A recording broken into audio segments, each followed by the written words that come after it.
Hi, welcome to love talkies. Preminchukundam Raa episode number 63. Dad టూర్కి వెళ్ళాడు అంటున్న నేహా మాటలకి నాకు మైకేల్ మీద ఫుల్ కోపం వచ్చేసింది. Did dad tell you Neha అని క్యూరియస్గా అడిగాను. హా, చెప్పారు అని తల ఊపుతూ చెప్పింది Neha. Do you know where he went అని నెమ్మదిగా దాని తల నిమురుతూ అడిగాను. దాంతో అది తలపైకెత్తి హీ ఈజ్ ఎట్ బీచ్ అని చెప్పింది నేహా. బీచ్ అని నిదురు చిట్లించి అడిగాను. యా, బీచ్ అని చెప్పింది నేహా. ఓ, ఓకే, మరి మీ బాబా అని అడిగాను.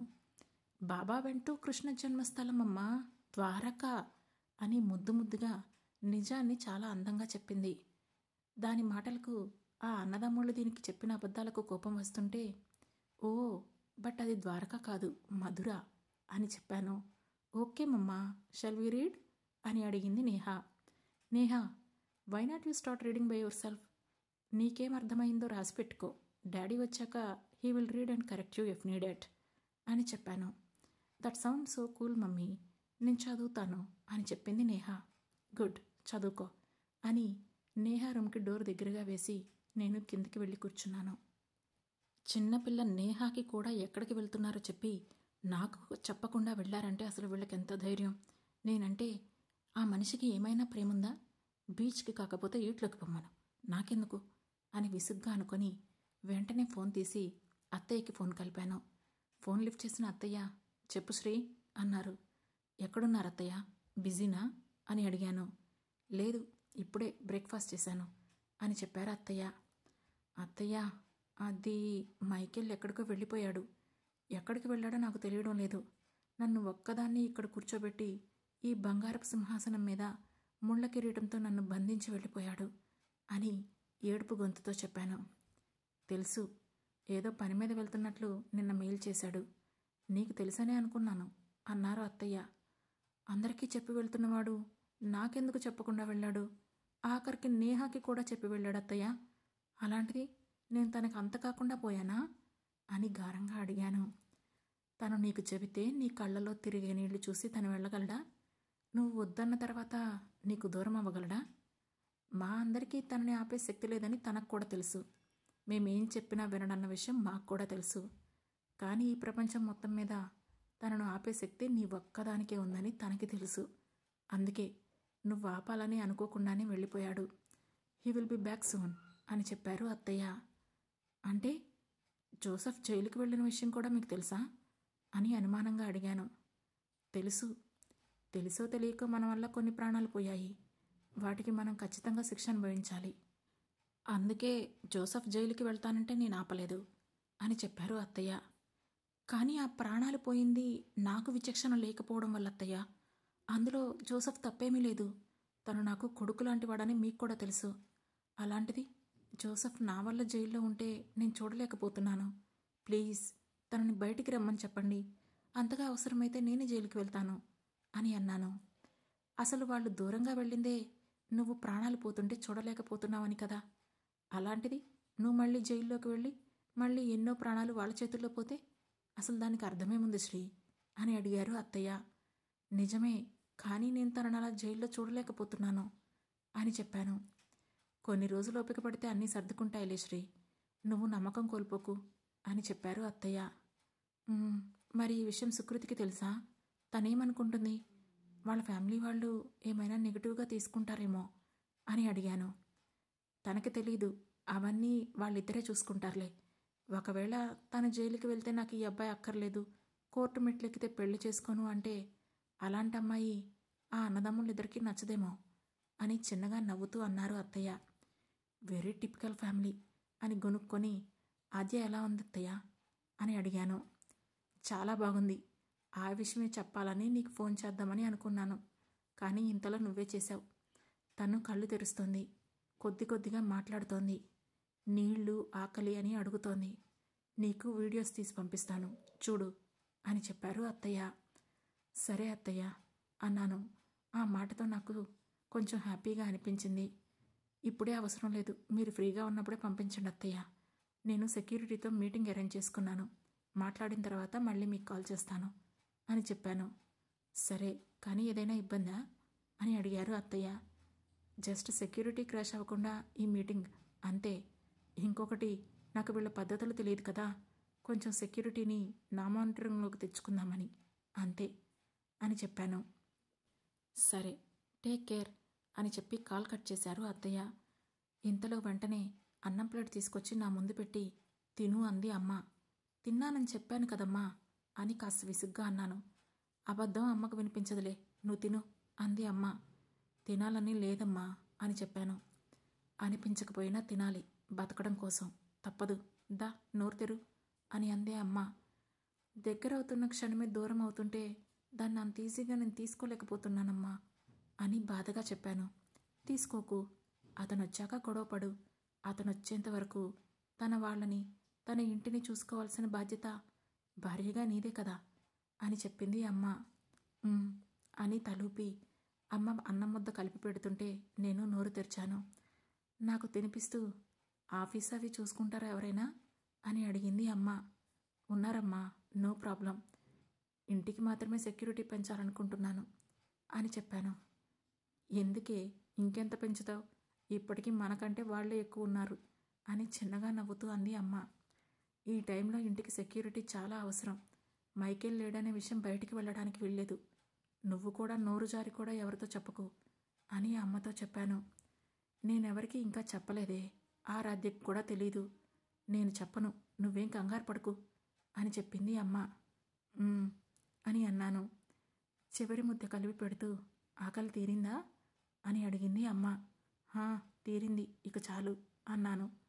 రోజు అన్నం టైంకి అన్నం తినేసి ఆ మిగతా టైంలో నీకు నచ్చింది చేసుకో అని చెప్పింది అమ్మ. సరే అంటూ తలూపాను. ఇంతలో మ్యామ్ అంటూ రూమ్ బయట నుంచి పిలిచాడు అశ్విన్. కమ్ అశ్విన్ అని పిలిచాను. మ్యామ్, సెక్యూరిటీ అంతా బయట వరండాల నుంచొని వెయిట్ చేస్తున్నారు. You told you need to talk something అని చెప్పాడు. ఐ విల్ జస్ట్ కమ్ అని లేచి వరండాలో నుంచున్న వాళ్ళందరి దగ్గరకు నేను వెళ్ళాను. వెళ్ళగానే అందరూ ఫార్మల్గా సెల్యూట్ చేశారు. మిమ్మల్ని అందరినీ ఇక్కడికి పిలిపించడానికి రీజన్ వెరీ సింపుల్. ఇక మీదటి నుండి ఇంటి సెక్యూరిటీ 3x అవుతుంది అని చెప్పాను. దాంతో అందరూ ఒకరి ముఖం ఒకరు చూసుకున్నారు. అండ్ సారా గ్రూప్స్ చుట్టూ సెక్యూరిటీ చాలా పకడ్బందీగా ఉండాలి. మనకి తెలియకుండా ఒక్క మనిషి కూడా లోపలికి అలవెన్స్ ఉండకూడదు. అండ్ వెరీ సీరియస్లీ, ఎక్కడ సెక్యూరిటీ ఫెయిల్యూర్ జరిగినా treat that as your last day అని చెప్పాను. అందరూ విని ఎస్ మేడం అన్నారు. అండ్ అశ్విన్, ఇందులో అందరినీ టీమ్స్గా వేయండి. ఒకరికి ఒకరు కమ్యూనికేషన్ మిస్ అవ్వడానికి వీల్లేదు. ఎక్కడా ఛాన్స్ తీసుకోవడానికి కూడా లేదు అని తనకి చెప్పి యూ కెన్ డిస్పోజ్ నౌ అని మిగతా వాళ్లతో చెప్పాను. దాంతో వాళ్ళందరూ అక్కడి నుంచి క్షణంలో వెళ్ళిపోయారు. అప్పుడు అశ్విన్ని పిలిచాను. తను రాగానే ఫస్ట్ అండ్ ఫార్మోస్ట్ థింగ్, జైల్లో ఉన్న జోసెఫ్ని చాలా జాగ్రత్తగా మానిటర్ చేస్తూ ఉండాలి. తనకేమీ ఇబ్బంది కలగకుండా చూసుకోవాలి. మనల్ని వీక్ చేయడానికి, ఇటు నా ఫ్యామిలీకి కూడా ఇబ్బంది పెట్టడానికి ట్రై చేస్తూ ఉంటారు. సో అమ్మ, నేహ, ఆరాధ్యను కూడా జాగ్రత్తగా చూసుకోవాలి అని అశ్విన్తో చెప్పాను. Okay ma'am. And Michael sir మీకోసం ప్రైవేట్ లైసెన్స్డ్ వెపన్ అప్లై చేశారు. అండ్ ఆల్సో దాని ట్రైనింగ్ క్లాస్ కూడా ఉంది అని చెప్పాడు అశ్విన్. ఓకే, ఎప్పటి నుండి వెళ్ళాలి అని అడిగాను. రేపటి నుండి 3 days మేడం అని చెప్పాడు అశ్విన్. 3 daysలో గన్ వాడటం వచ్చేస్తుందా అని అనుమానంగా అడిగాను. బేసిక్ ఐడియా కోసమే మ్యామ్ ఈ క్లాస్, ఇదేమీ అథ్లెట్ ట్రైనింగ్ కాదు కదా. నిజానికి ఇది కూడా అవసరం లేదు. బట్ సార్ ప్రోటోకాల్ తెలుసు కదా అని అన్నాడు అశ్విన్. ఓకే డన్ అన్నాను నేను. ఓకే మ్యామ్, నేను మీకు సెక్యూరిటీ బ్లూ ప్రింట్ మొత్తం పంపిస్తాను అని చెప్పాడు అశ్విన్. వన్ మోర్ థింగ్ అన్నాను. ఎస్ మ్యామ్ అని ఆగాడు అశ్విన్. మీ సేఫ్టీ కూడా నాకు చాలా ముఖ్యం అశ్విన్. నా వల్ల కానీ, నా కోసం కానీ ఇంకొక్క ప్రాణం పోయినా నేను తట్టుకోలేను, అది గుర్తుపెట్టుకోండి అని అతనితో క్లియర్గా చెప్పాను. Sure and thank you ma'am అని చెప్పి అక్కడి నుంచి వెళ్ళిపోయాడు అశ్విన్. తను వెళ్ళిన కాసేపటికి ఇంట్లోకి వెళ్ళి కూర్చొని ఇంకా వేటిని జాగ్రత్తగా కాపాడాలా అని ఆలోచిస్తూ ఉన్నాను. ప్రస్తుతానికి ఇంకేం అక్కర్లేదని అనిపించింది. కానీ ఆ క్షణం నాకు తెలీదు, సిచ్యువేషన్స్ను నేను ఆ క్షణానికి మాత్రమే కంట్రోల్ చేయగలిగాను అనే విషయాన్ని నేను గ్రహించలేదు. 3 రోజుల పాటు అంతా బాగానే ఉంది. నెమ్మదిగా వెపన్ ట్రైనింగ్ పూర్తయింది. జోసెఫ్కి హోమ్ ఫుడ్ వెళ్లేలా లాయర్ చేత పిటిషన్ వేయించాను. థ్యాంక్ గాడ్ అది సక్సెస్ అయింది. అప్పటినుంచి రోజు తనని చూసే అరగంట కోసం నేను ఇంటి నుండి ఫుడ్ తీసుకొని వెళ్తున్నాను. జోసెఫ్తో మాట్లాడుతున్న అరగంట నాకు చాలా రిలీఫ్గా ఉంటుంది. ప్రస్తుతానికి ఎటు నుండి ఏ ప్రాబ్లం లేదు. ఆఫీస్లో ఎవరి పని వాళ్ళు చేసుకుంటూ చాలా బిజీగా ఉంటున్నారు. మైకేల్ అబ్సెన్స్ గురించి ఏమీ అనిపించడం లేదు అని అనుకున్నాను. ఆ రోజు ఎప్పట్లాగే మార్నింగ్ పనులు పూర్తి చేసుకొని ఇంట్లో ఉన్న సోఫాలో కూర్చొని న్యూస్ పేపర్ తిరిగేస్తున్నాను. ఇంతలో అశ్విన్ నుంచి ఫోన్ వచ్చింది. కాల్ లిఫ్ట్ చేసి, చెప్పండి అశ్విన్ అని అన్నాను. Ma'am, Michael sir absence and Joseph sir జైల్లో ఉన్నారని విషయం బయట వర్కర్స్లోకి పాకేసింది. వాళ్ళు కంపెనీ ఐబీలోకి వెళ్తుందని ధర్నా చేస్తున్నారు. మార్నింగ్ నుండి ఎంత కంట్రోల్ చేసినా అస్సలు ఆగడం లేదు. ఎవరో చెబుతున్నట్లు క్షణక్షణానికి ఉద్రిక్త పెంచుతున్నారు. ఇదే జరిగితే మనం క్రౌడ్ని కంట్రోల్ చేయలేం మ్యామ్ అని చెప్పాడు అశ్విన్. ఆ మాట విని నేను షాక్ అవుతూ, వాట్, నిన్నటి వరకు అంతా బాగానే ఉంది కదా అని అడిగాను. అదే నాకు కూడా తెలియడం లేదు మ్యామ్. దీని వెనుక ఎవరో ఉన్నారనిపిస్తుంది. ఎందుకైనా మంచిదని మీకు ఒక మాట చెబుదామని కాల్ చేశాను అని చెప్పాడు అశ్విన్. ఓకే, నేను ఇమీడియట్గా ఆఫీస్కి స్టార్ట్ అవుతున్నాను అండ్ బోర్డ్ మీటింగ్ అరేంజ్ చేయండి అని చెప్పి బయటికి వెళ్ళి కార్ తీస్తుంటే, బాయ్ మమ్మా అని గార్డెన్లో నుండి చేతులు ఊపుతూ కనిపించింది నేహ. తనకి బాయ్ అని చెప్పి వెంటనే కార్ తీసి ఫ్యాక్టరీ వైపు వెళ్తూ, అసలు మైకేల్ లేడనే విషయం బయటికి ఎలా లీక్ అయింది అని ఆలోచిస్తున్నాను. నేను ఆఫీస్కి వెళ్ళేసరికి బయట గ్రౌండ్లో పెద్ద పెద్ద బ్యానర్స్లో వర్కర్స్ అందరూ రెడీగా ఉన్నారు. కారు దిగ్గానే అశ్విన్ నా దగ్గరికి పరిగెత్తుకుంటూ వచ్చాడు. ఇద్దరం లోపలికి వెళ్తుండగా, అన్ని షిఫ్ట్స్ వర్కర్స్ ఉన్నారా అని అడిగాను. ఎస్ మ్యామ్ అని చెప్పాడు అశ్విన్. లోపల బోర్డు మెంబర్స్ ఉన్నారా అన్నాను. ఎస్ మ్యామ్ అని చెప్పాడు అశ్విన్. ఒక 15 minutesలో మీటింగ్ క్లోజ్ చేస్తాను. వర్కర్స్ని గ్యాదర్ చేసి పెట్టండి. I will just speak to them అని బోర్డ్ రూమ్ దగ్గరికి వెళ్ళి డోర్ తీస్తుంటే అందరి తలలు ఒక్కసారిగా నా వైపు తిరిగాయి. I'm sorry for my late అని డైరెక్ట్గా వెళ్ళి ఎండీ చైర్లో కూర్చున్నాను. కొందరు ఆశ్చర్యంగా చూస్తే ఇంకొందరు ముందే గెస్ చేసినట్లు నా వైపు అనుమానంగా చూస్తున్నారు. నేను ముందుగా అందరినీ విష్ చేస్తూ, గుడ్ మార్నింగ్, మీ అందరి ముందు కొన్ని పేపర్స్ పెట్టున్నాయి. అవి మన X-MD mister Michael Peter resign చేసిన పేపర్స్ అండ్ ఎండీగా అతను నన్ను ప్రపోజ్ చేస్తూ ప్రొసీడ్ చేసిన పేపర్స్ కూడా ఉన్నాయి. వాటి జిరాక్స్ కాపీస్ మీ ముందున్నాయి. Would you have a time of 5 minutes? అవి తీరిగ్గా చదువుకొని మీ ఓట్స్ క్యాస్ట్ చేయొచ్చు అని చెప్పాను. అది విని అందరూ ఒకరి ముఖం ఒకరు చూసుకున్నారు. 70% షేర్స్ ఆల్రెడీ ది మైకేల్స్ దగ్గర ఉన్నాయి. You can see their voting and please proceed yours అని చెప్పాను. దాంతో అందరూ ఆలోచనలో పడ్డారు. వాళ్ళలో కొంతమంది లోపలే గొనుక్కుంటున్నారు. ఒక పెద్ద ఆయన మాత్రం, అసలు ఒక ఎంప్లాయీగా కూడా ఎక్స్పీరియన్స్ లేని అమ్మాయిని ఎండీగా చేయడం అంటే I think the Michael should revise their decision అని అన్నాడు. అతనికి మరో 4 అంకుల్స్ వంత పడడం మొదలుపెట్టారు. అప్పటికే పరమచిరాకులో ఉన్నానేమో, అతిగా కంట్రోల్ చేసుకోలేకపోయాను. ఎస్, మీరు చెప్పింది నిజమే, నేను కూడా అదే అనుకుంటున్నాను. బట్ ఇట్స్ మైకేల్ పీటర్ హుకుం, ఇంకేమైనా చేయగలమా అని చేతులు కట్టుకొని సూటిగా చూస్తూ అడిగాను. అందులో 2 కన్విన్స్ అయ్యి ఓటింగ్ ఇచ్చేశారు. కానీ ఇంకొక 2 మాత్రం కన్విన్స్ అవ్వలేదు. నేను కూడా వాళ్ళను కన్విన్స్ చేయాలని చూడలేదు. వెంటనే మీ ఈక్విటీ అండ్ డివిడెండ్స్ తీసుకొని పేపర్స్ రెడీ చేయించుకోండి and you will be no more part of the Sara groups అని వాళ్ళకి చెప్పి అక్కడున్న మిగతా వాళ్ళ వైపు చూస్తూ, so hi, I am Srinidhi Michael Peter, MD and CTO of Sara group of industries. Nice to meet you all. బయట వర్కర్స్ యూనియన్ గొడవ చేస్తున్నారు. వస్తున్నప్పుడు మీరు అంతా చూసే ఉంటారు. దాన్ని సాల్వ్ చేయడానికి మీ దగ్గర ఏదైనా ప్లాన్స్ ఉన్నాయా అని అక్కడున్న అందరినీ అడిగాను. అసలు వాళ్ళు గొడవ ఎందుకు చేస్తున్నారనేది మనకి క్లియర్గా ఇన్ఫర్మేషన్ లేదు కదా. వాళ్ళ లీడర్ ఎవరైనా పిలిపించి మాట్లాడదాం అని చెప్పారు ఓ బోర్డు మెంబర్. నాకు కూడా అది కరెక్టే అనిపించింది. దాంతో వెంటనే అశ్విన్కి కాల్ చేసి వర్కర్స్ యూనియన్ నుండి లీడర్ని పంపించమని చెప్పాను.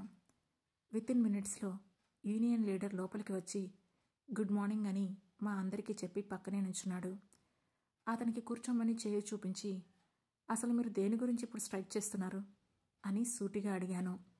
అతను ఆశ్చర్యపోతున్నట్లుగా చూసి, స్ట్రైక్ దేనికి అంటున్నారేంటి మేడం? మేనేజ్మెంట్స్తో ప్రాబ్లం ఉన్నాయి, అందుకే స్టార్ట్ చేశాం అని కాస్త రూడ్గా చెప్పాడు. అవునా, ఏంటి మేనేజ్మెంట్తో మీ ప్రాబ్లం అని అడిగాను నేను. అంటే ఇప్పుడు ఎండి సార్ లేరు, ఆయన ప్లేస్లో మీరు కొత్తగా వచ్చారు. అది ఈరోజే, కానీ ఇంకొక 3 రోజుల్లో మా శాలరీ డే. ఖచ్చితంగా మీరు శాలరీ పోస్ట్పోన్ చేస్తారు, లేదంటే స్కిప్ అయినా చేస్తారు. దాని గురించి మాకొక క్లారిటీ ఉండాలి కదా అని ఆవేశంగా ప్రశ్నించాడు లీడర్. ఓ ఓకే, ఇప్పుడు మీకు మేనేజ్మెంట్ మారిందనే విషయం అసలు ఎవరు చెప్పారు అని అడిగాను. అది అంటూ టక్కున ఆగిపోయాడు యూనియన్ లీడర్. ఈరోజు నేను ఇక్కడికి వచ్చి సైన్ చేసేంత వరకు మేనేజ్మెంట్ మారిన విషయం ఇక్కడున్న బోర్డు మెంబర్స్కే తెలీదు. అలాంటిది ఫ్యాక్టరీలో ఒక ప్లాంట్లో ఒక ఎంప్లాయ్ అయిన మీకెలా తెలిసింది అని సూటిగా అతన్నే చూస్తూ ప్రశ్నించాను. దొరికిపోయాడని అతనికి అర్థమైంది. అయినా కూడా అదేంటి మేడం అలా మాట్లాడతారు, ఎలాగైనా తెలుస్తాయి కదండి అంటూ అడ్డంగా బుకాయించే ప్రోగ్రాం మొదలుపెట్టాడు. ఒక నిమిషం, మీ పేరు అని అశ్విన్ వైపు చూసి ఆగాను. కొండలరావు మేడం అని చెప్పాడు అశ్విన్. కొండలరావు గారు, ఎలాగో తెలుస్తాయి అనే విషయాన్ని పక్కన పెట్టండి. అసలు మీకు విషయం ఎలా తెలిసింది అనే విషయానికి మాత్రం కరెక్ట్గా ఆన్సర్ ఇవ్వండి అని అడిగాను. అంటే జీతాలు ఇవ్వకుండా ఉండడానికి మీరు ఇలా మమ్మల్ని క్రాస్ చెక్ చేస్తున్నారా మేడం అని కోపంగా అడిగాడు కొండలరావు. మీకు జీతాలు ఇవ్వమని ఎవరు చెప్పారు కొండలరావు గారు అని అడిగాను. ఎలా ఇస్తారు మేడం, మీ ఆస్తులన్నీ జప్తులో ఉంటే అని ఆవేశంగా అడిగాడు కొండలరావు. ఆ మాట కోసమే ఎదురు చూస్తున్న నేను, yes you are right Ashwin, అతని పక్కకు తీసుకువెళ్ళి అతని ఫోన్లో ఉన్న నెంబర్స్ అన్నీ తీసుకోండి, రీసెంట్ కాంటాక్ట్స్ అన్నీ ఒకసారి స్పై చేయండి అండ్ అతను మన కంట్రోల్లో ఉంచండి అని గట్టిగా చెప్పాను. ఓకే మేడం అని చెప్పాడు అశ్విన్. ఇంకొక విషయం, స్ట్రైక్ ముగిసిందని ప్రెస్ నోట్ టైప్ చేసి అతని సైన్ పెట్టించి రిలీజ్ చేయండి. ఈవినింగ్ కల్లా నాకు ఈ గొడవ క్లియర్ అయిపోవాలి. స్ట్రైక్లు, బ్యానర్స్ ఏవి మన కాంపౌండ్లో కనిపించడానికి వీల్లేదు అని చెప్పాను. కానీ అప్పటికే ఆ యూనియన్ లీడర్ చెప్పిన మాట విని బోర్డు మెంబర్స్ అందరూ షాక్లో ఉన్నారు. వాళ్లలో నుంచి ఒకరు, what is happening Mrs Srinidhi Michael, మీ ప్రాపర్టీస్ అన్ని ఫ్రీజ్లో ఉండడం ఏంటి అని అడిగారు. ఈడీ కేస్ స్టడీ కోసం అన్నింటినీ ఫ్రీజ్లో ఉంచారు అని చావు కబురు చల్లగా పేల్చాను నేను. ఏం మాట్లాడుతున్నారు మేడం, ప్రాపర్టీస్ అన్నీ ఫ్రీజ్లో ఉండడం అంటే బ్యాంక్ అకౌంట్స్ కూడా ఫ్రీజ్లో ఉంటాయి కదా. ఇప్పుడు వర్కర్స్కి శాలరీస్ ఎలా పే చేస్తాం? విత్ ఇన్ 2 డేస్లో వాళ్ళ పేడే స్టార్ట్ అవుతున్నాయి అని కంగారుగా అడిగాడు మరో వ్యక్తి. అది డిస్కస్ చేయడానికి ఈరోజు మీటింగ్కి వచ్చాను అని అందరి వైపు చూస్తూ కూల్గా చెప్పాను. అందరూ నన్నే చూస్తున్నారు. ఇంతలో ఓ మెంబర్, డిస్కస్ చేసేంత టైం ఏం లేదు, మనలో కొంత పర్సెంట్ వేరొకరి పేరు మీదకి షిఫ్ట్ చేసేలా బాండ్ రాసుకొని వాళ్ళ అకౌంట్ నుండి శాలరీస్ ట్రాన్స్ఫర్ చేయించడం తప్పించి అని అన్నాడు. దాంతో నేను అతని వైపు సూటిగా చూస్తూ, ఇందాక నుండి చూస్తున్నాను, ఏంటి సార్ మీలో ఎంత నెగిటివిటీ, లేదంటే ఈ ఆన్సర్స్ అన్నీ ముందే ఎవరైనా చెప్పి పంపించారు మాకు అని సూటిగా అడిగాను. నో మిస్సెస్ శ్రీనిధి మైకేల్, మనం ఇప్పుడు ఆలోచించి డెసిషన్ తీసుకొని ఇంప్లిమెంట్ చేసేంత టైం లేదు అని మాత్రమే చెబుతున్నాను అని అన్నాడు అతను. ఓ గ్రేట్ సార్, సరే మీ దగ్గర ఇంత మంచి ప్లాన్ ఉన్నప్పుడు మనకంత మంచి ఇన్వెస్టర్ కూడా దొరికే ఉండాలి కదా. గెట్ హిమ్, మీటింగ్ అరేంజ్ చేయండి, వీ విల్ టాక్ అని చెప్పి అక్కడి నుండి వెళ్ళడానికి లేచాను. నాతో పాటు అందరూ పైకి లేచి వెళ్ళారు. నేను బయటకు వెళ్తుంటే అశ్విన్ నా వెనకే వచ్చి కారిడోర్ తీయగానే, ఇందాక మీటింగ్లో మాట్లాడిన అతన్ని కాస్త స్పై చేయండి అండ్ మోర్ ఓవర్ నాకు మన కంపెనీ ఫైనాన్షియల్ మేనేజ్మెంట్ ఫైల్స్ అన్నీ తీసుకొని రండి అని డోర్ క్లోజ్ చేసుకొని కూర్చున్నాను. కార్ ముందుకు వెళ్ళిపోయింది. అప్పటి వరకు బ్యాగ్లో ఉన్న నా మొబైల్ను తీశాను. అది సైలెంట్లో ఉండడంతో అప్పటికే అమ్మ 2 సార్లు కాల్ చేసినట్లు కనిపిస్తోంది. సరిగ్గా అప్పుడే మళ్ళీ 3వ సారి కాల్ చేస్తూ ఉండడంతో కాస్త కంగారుగా లిఫ్ట్ చేసి, ఏమైందమ్మా అని అడిగాను. అది నీది అంటూ ఆగిపోయిందమ్మా. ఏంటమ్మా, టెన్షన్ పెట్టకుండా చెప్పు అన్నాను. అది ఆ అబ్బాయి వాళ్ళు ఫోన్ చేసి మన సంబంధం వద్దని చెప్పారే అని బాధ నిండిన గొంతుతో చెప్పింది అమ్మ. ఆ మాట విన్న నేను షాక్ అయ్యాను. ఆ తర్వాత ఏం జరగబోతుందో తెలుసుకోవాలంటే వెంటనే మన లవ్ టాకీస్ ఛానల్ను సబ్స్క్రైబ్ చేసుకొని ప్రేమించుకుందాంరా సిరీస్లోని నెక్స్ట్ ఎపిసోడ్ను వినండి. మా ఈ కథలు మీకు నచ్చినట్లయితే లైక్ చేసి, షేర్ చేసి, కమెంట్ చేసి, హై పాయింట్స్ కూడా ఇచ్చి మమ్మల్ని సపోర్ట్ చేయండి. Thank you.